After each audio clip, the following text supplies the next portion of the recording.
65वां सर्ग। विश्वामित्र जी की घोर तपस्या, उन्हें ब्राह्मणत्व की प्राप्ति तथा राजा जनक का उनकी प्रशंसा करके उनसे विदा ले राजभवन को लौटना। सदानंद जी कहते हैं, श्री राम पूर्वोक्त प्रतिज्ञा के अनंतर महामुनि विश्वामित्र उत्तर दिशा को त्याग कर पूर्व दिशा में चले गए और वहीं रहकर अत्यंत घोर तपस्या करने लगे। रघुनंदन 1 वर्षों तक परम उत्तम मौन व्रत धारण करके वे परम दुष्कर तपस्या में लगे रहे।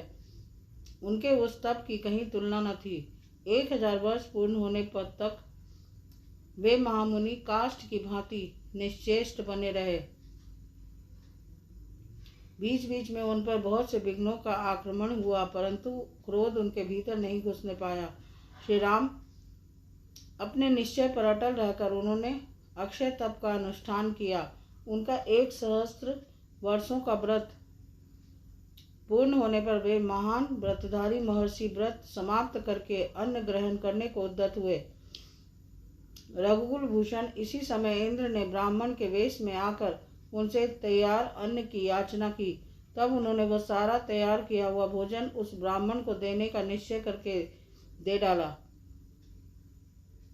उस अन्न में से कुछ भी शेष नहीं बचा। इसलिए वे महातपस्वी भगवान विश्वामित्र बिना खाए पिए ही रह गए। फिर भी उन्होंने उस ब्राह्मण से कुछ कहा नहीं, अपने मौन का व्रत का यथार्थ रूप से पालन किया। इसके बाद पुनः पहले की भांति श्राश्रोश्वास से रहित मौन व्रत का अनुष्ठान आरंभ किया। पूरे 1000 वर्षों तक उन मुनिश्रेष्ठ ने सांस तक नहीं ली। इस तरह सांस न लेने के कारण उनके मस्तक से धुआं उठने लगा। उससे तीनों लोकों के प्राणी घबरा उठे, सभी संतप्त से होने लगे। उस समय देवता, ऋषि, गंधर्व, नाग, सर्प और राक्षस सब मुनि की तपस्या से मोहित हो गए। उनके तेज से सबकी कांति फीकी पड़ गई। वे सब के सब दुख से व्याकुल हो पितामह ब्रह्मा जी से बोले, देव, अनेक प्रकार के निमित्तों द्वारा महामुनि विश्वामित्र को लोभ और क्रोध दिलाने की चेष्टा की गई, किंतु वे अपनी तपस्या के प्रभाव से निरंतर आगे बढ़ते जा रहे हैं। हमें उनमें कोई छोटा सा भी दोष दिखाई नहीं देता है। यदि इन्हें इनकी मनचाही वस्तु नहीं दी गई तो ये अपनी तपस्या से चराचर प्राणियों सहित तीनों लोकों का नाश कर डालेंगे। इस समय सारी दिशाएं धूम से आच्छादित हो गई हैं, कहीं कुछ भी सूझता नहीं है। समुद्र क्षुब्ध हो उठे हैं, सारे पर्वत विदीर्ण हो जाते हैं, धरती डगमगा रही है और प्रचंड आंधी चलने लगी है। ब्राह्मण, हमें इस उपद्रव के निवारण का कोई उपाय नहीं समझ में आता है। सब लोग नास्तिक की भांति कर्मानुष्ठान से शून्य हो रहे हैं। तीनों लोकों के प्राणियों का मन शुद्ध हो गया है। सभी किंग के कर्तव्य विमूढ़ से हो रहे हैं। महर्षि विश्वामित्र के तेज से सूर्य की प्रभा फीकी पड़ गई है। भगवान, ये महान महाकांतिमान मुनि अग्नि स्वरूप हो रहे हैं। देव, महामुनि विश्वामित्र जब तक जगत के विनाश का विचार नहीं करते तब तक ही इन्हें प्रसन्न कर लेना चाहिए। जैसे पूर्व काल में प्रलय कालिक अग्नि ने संपूर्ण त्रिलोकी को दग्ध कर डाला था, उसी प्रकार ये भी सबको जलाकर भस्म कर देंगे। यदि ये देवताओं का राज्य प्राप्त करना चाहें तो वह भी इन्हें दे दिया जाए। इनके मन में जो भी अभिलाषा उसे पूर्ण किया जाए। तदंतर ब्रह्मा आदि सब देवता महात्मा विश्वामित्र के पास जाकर मधुर वाणी में बोले, ब्रह्मर्षि, तुम्हारा स्वागत है। हम तुम्हारी तपस्या से बहुत संतुष्ट हुए हैं। कुशिक नंदन, तुमने अपनी उग्र तपस्या से ब्राह्मणत्व प्राप्त कर लिया। ब्राह्मण, मरुद गणों सहित मैं तुम्हें दीर्घायु प्रदान करता हूँ। तुम्हारा कल्याण हो। सौम्य, तुम मंगल के भागी बनो और तुम्हारी जहाँ इच्छा हो वहाँ सुखपूर्वक जाओ।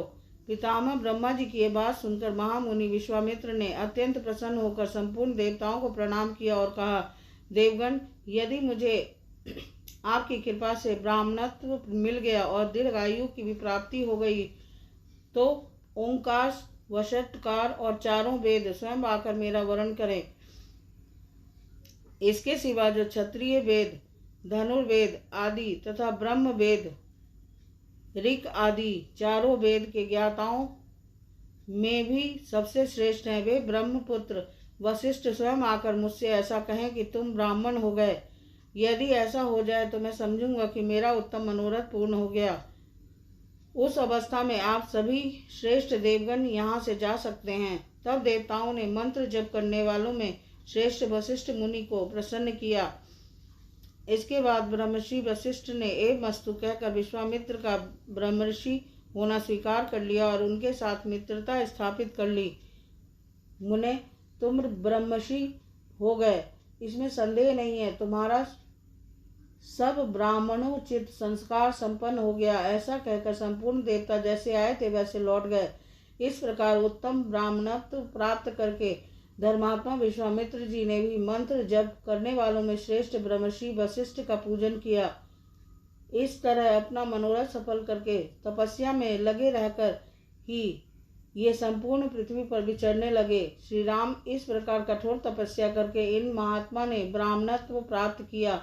रघुनंदन, ये विश्वामित्र जी समस्त मुनियों में श्रेष्ठ हैं। ये तपस्या के मूर्तिमान स्वरूप हैं, उत्तम धर्म के साक्षात विग्रह हैं और पराक्रम की परम निधि हैं। ऐसा कहकर महातेजस्वी विप्रवर शतानंद जी चुप हो गए। शतानंद जी के मुख से यह कथा सुनकर महाराज जनक ने श्री राम और लक्ष्मण के समीप विश्वामित्र जी से हाथ जोड़कर कहा, मुनि प्रवर कौशिक, आप ककुत्स कुल नंदन श्री राम और लक्ष्मण के साथ मेरे यज्ञ में पधारें, इससे मैं धन्य हो गया। आपने मुझ पर बड़ी कृपा की। महामुने ब्राह्मण, आपने दर्शन देकर मुझे पवित्र कर दिया। आपके दर्शन से मुझे बड़ा लाभ हुआ, अनेक प्रकार के गुण उपलब्ध हुए। ब्राह्मण, आज इस सभा में आकर मैंने महात्मा राम तथा अन्य सदस्यों के साथ आपके महान तेज का वर्णन सुना है, बहुत से गुण सुने हैं। ब्राह्मण, शतानंद जी ने आपके महान तप का वृतांत विस्तार पूर्वक बताया है।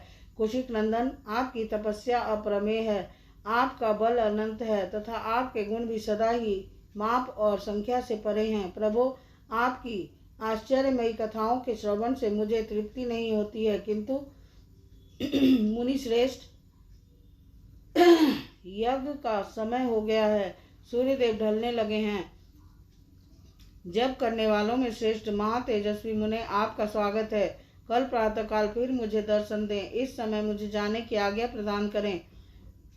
राजा के ऐसा कहने पर मुनिवर विश्वामित्र जी मन ही मन बड़े प्रसन्न हुए। उन्होंने प्रीति युक्त नरश्रेष्ठ राजा जनक की प्रशंसा करके शीघ्र ही उन्हें विदा कर दिया। उस समय मिथिलापति विदेह राज जनक ने मुनि श्रेष्ठ विश्वामित्र से पूर्वोक्त बात कहकर अपने उपाध्याय और बंधु बांधवों के साथ उनकी शीघ्र परिक्रमा की। फिर वहां से वे चल दिए। तत्पश्चात धर्मात्मा विश्वामित्र भी महात्माओं से पूजित होकर श्री राम और लक्ष्मण के साथ अपने विश्राम स्थान पर लौट आए। इस प्रकार श्री वाल्मीकि निर्मित आदि रामायण आदि काव्य के बालकांड में 65वां शत पूरा हुआ। बोल सियापति रामचंद्र की जय।